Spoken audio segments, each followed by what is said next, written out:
ये कहानी Kyle, Nolan और सोफिया की है, जो तीनों एक खतरनाक भेड़ियों वाले जंगल में ट्रिप पर गए होते हैं। काइल सोफिया का दोस्त होता है और नोलन उसका पति।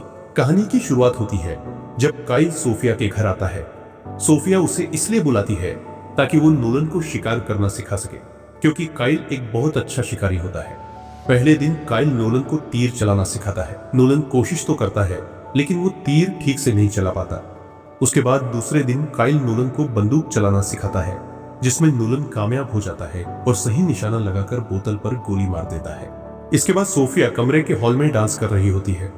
वह नोलन से कहती है, तुम मेरे साथ डांस करो, लेकिन नोलन एक आर्टिकल लिख रहा होता है, इसलिए वह मना कर देता है। फिर उसके बाद सोफिया काइल के साथ ताश खेलने लग जाती है। ताश खेलते खेलते वो दोनों मस्ती करने लगते हैं। ये बात नोलन को अच्छी नहीं लगती और वो नाराज होकर अपने कमरे में चला जाता है। जब नोलन कमरे में जाता है तो सोफिया भी उसके पीछे कमरे में आ जाती है। सोफिया नोलन को मनाने की बहुत कोशिश करती है, लेकिन नोलन नहीं मानता। अब ये बात सोफिया को भी गुस्सा दिला देती है। अगले दिन सोफिया नोलन से बिल्कुल बात नहीं करती। वो सिर्फ काइल से कहती है, काइल मेरी मदद करो, लेकिन नोलन से कुछ नहीं कहती। ये देखकर नोलन थोड़ा और उदास हो जाता है। फिर रात को तीनों एक साथ टेबल पर खाना खा रहे होते हैं। वहां नोलन सुझाव देता है, अगले दिन हम जंगल में जाकर हिरन का शिकार करके लाएंगे। खाना खाने के बाद नोलन और सोफिया अपने कमरे में चले जाते हैं। रात को दोनों के बीच प्यार फिर से बढ़ जाता है और वे एक दूसरे से बहुत प्यार करते हैं। अगली सुबह नोलन और काइल जंगल में शिकार के लिए तैयार हो जाते हैं। जब नोलन घर से निकलने लगता है तो सोफिया उसे हेलमेट देती है और कहती है, बेस्ट ऑफ लक, अपना ख्याल रखना। फिर काइल और नोलन हिरन के शिकार के लिए जंगल की ओर निकल जाते हैं और फिर जब वे जंगल में जाते हैं तो अपनी बाइकें रोक देते हैं। वहां नोलन काइल से पूछता है, तुम्हें क्या लगता है कि यहाँ शिकार मिल सकता है?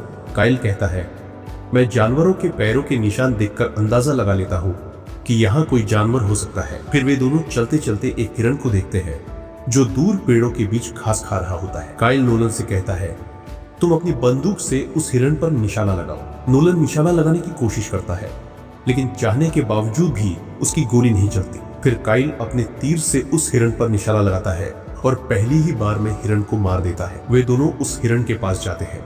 वहां नोलन काइल से कहता है, अभी भी हिरन जिंदा है, देखो उसके कान हिल रहे हैं। उसी समय उन्हें वहां एक और हिरन दिखता है। इस बार काइल बंदूक से गोली चलाता है और गोली सीधे हिरन को लगती है। हिरन वहीं गिर जाता है। जब काइल और नोलन उस हिरन के पास जाते हैं तो वहां कोई हिरन होता ही नहीं। वे चारों तरफ देखते हैं, लेकिन उन्हें हिरन नहीं मिलता। फिर वे वापस उस हिरन के पास जाते हैं जिस पर पहले तीर मारा था, लेकिन जब वे वापस वहां पहुंचते हैं तो देखते हैं कि एक खतरनाक भेड़िया उस हिरन को खा रहा होता है। वे भेड़िए को देखकर बहुत डर जाते हैं।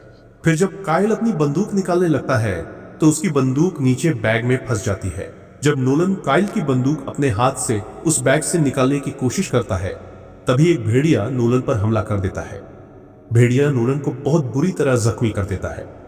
फिर काइल अपनी बंदूक से उस भेड़िए पर गोली चलाता है जो नोलन पर हमला कर रहा होता है। गोली चलते ही भेड़िया वहां से भाग जाता है, लेकिन काइल यह नोलन के साथ धोखा करता है। वह नोलन को अपने साथ घर नहीं ले जाता, उसे जख्मी हालत में वहीं छोड़ देता है। जब काइल घर पहुंचता है तो वह डरा हुआ होता है। वह सोफिया को ऊंची आवाज में बुलाता है। सोफिया बाहर आकर पूछती है, क्या हुआ काइल? नोलन कहाँ है? काइल डरते हुए कहता है, हम पर भेड़ियों ने हमला कर दिया।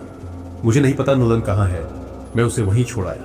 यह सुनकर सोफिया बहुत गुस्से में आ जाती है। वह कहती है, चल अब उसे जंगल से ढूंढ कर लाना पड़ेगा। फिर दोनों अपनी अपनी बाइक पर जंगल की ओर चले जाते हैं। उसके बाद सोफिया काइल से कहती है, तू नोलन को जंगल की दाईं तरफ ढूंढ, मैं बाईं तरफ ढूंढती हूँ। इस दौरान सोफिया पर भी भेड़िए हमला करते हैं, लेकिन काफी कोशिशों के बाद सोफिया नोलन को ढूंढ लेती है। सोफिया उसे देखकर बहुत खुश होती है। उधर दूसरी तरफ काइल पर भेड़िए हमला कर देते हैं और उसे मार डालते हैं। उसकी लाश एक पेड़ के पास मिलती है। नोलन और सोफिया को काइल को नोलन के साथ किया धोखा आखिर उसे मौत की सजा दे गया। ये अच्छा हुआ।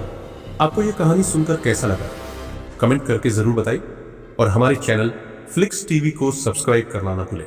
मिलते हैं अगले वीडियो में।